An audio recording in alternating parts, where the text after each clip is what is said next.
Cette semaine, Sciences Po célèbre l'Afrique sous toutes ses formes à l'occasion de la Semaine africaine organisée par l'association de Sciences Po pour l'Afrique, l'ASPA. Avec nous pour en parler, son président, Amadou Diallo, bonsoir. Bonsoir. Alors la Semaine africaine commence aujourd'hui. Pour celles et ceux qui ne connaissent pas encore, est-ce que vous pouvez nous expliquer ce qu'est cet événement ? La Semaine africaine a lieu depuis plus de 10 ans à Sciences Po. C'est donc la 15e édition que nous célébrons cette année. Et chaque année correspond justement à un thème spécifique. Par exemple, en 2014, nous avons réussi justement à travailler autour de la désinformation et de la nouvelle technologie. En 2018, le thème correspondait à la femme africaine. Et cette année, avec la nouvelle dynamique, nous avons justement essayé de traiter plusieurs thématiques en une semaine. Et parmi ces thématiques, nous avons la gouvernance, nous avons la mode et la musique africaine. D'accord. Donc vous êtes très dans l'actualité toujours. Naturellement. Alors quels sont les temps forts de cette édition 2025 ?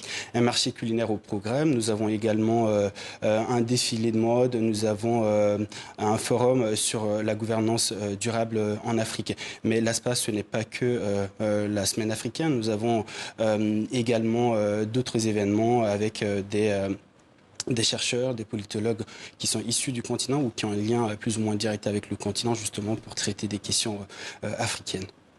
Alors, lors de vos précédents événements, vous avez accueilli des figures de renom telles que Achille Mbembe, Felwine Sarr, Alain Bambokou, Gaël Faye. Également, cette année, ce sera qui ?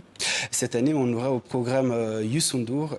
Nous allons également avoir Lamine Touré et Samir Sabé, et sans oublier naturellement Valerica, qui vont nous parler justement de la mode et leur justement lien avec le continent africain. Et ils ont répondu facilement à l'invitation ? Alors, ça n'a pas été tâche facile, je dois vous l'avouer, parce que c'est des pointures, mais nous avons travaillé durant toute l'année et le travail a payé.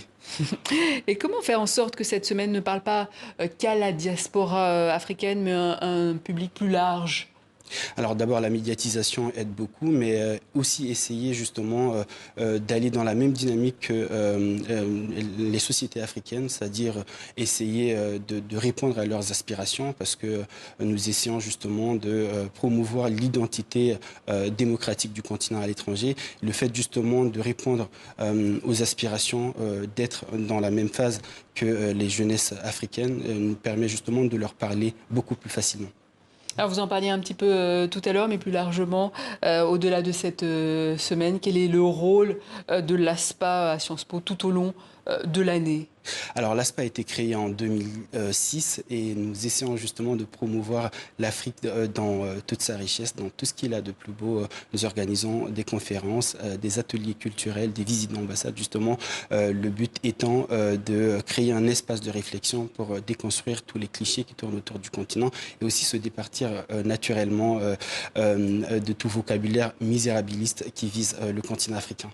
Alors, on a connu ces problèmes de visa pour les étudiants africains dernièrement. Est-ce que vous agissez d'une manière ou d'une autre ?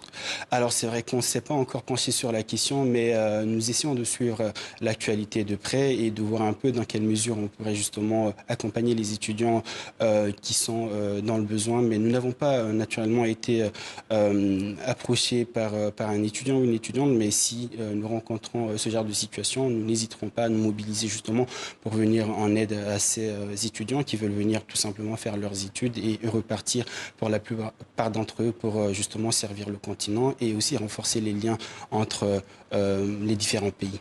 Combien d'étudiants africains aujourd'hui à Sciences Po ? Alors nous avons plusieurs étudiants, je n'ai pas les statistiques en tête, mais à Reims, le programme Europe-Afrique contient chaque année plus de 1000 étudiants. Donc on a une première année et une deuxième année qui justement regroupe plusieurs nationalités et aussi des jeunes qui sont français mais qui sont issus du continent africain, qui ont un lien avec le continent africain. Amadou Diallo, merci. Je rappelle que vous êtes président de l'association de Sciences Po pour l'Afrique, l'ASPA.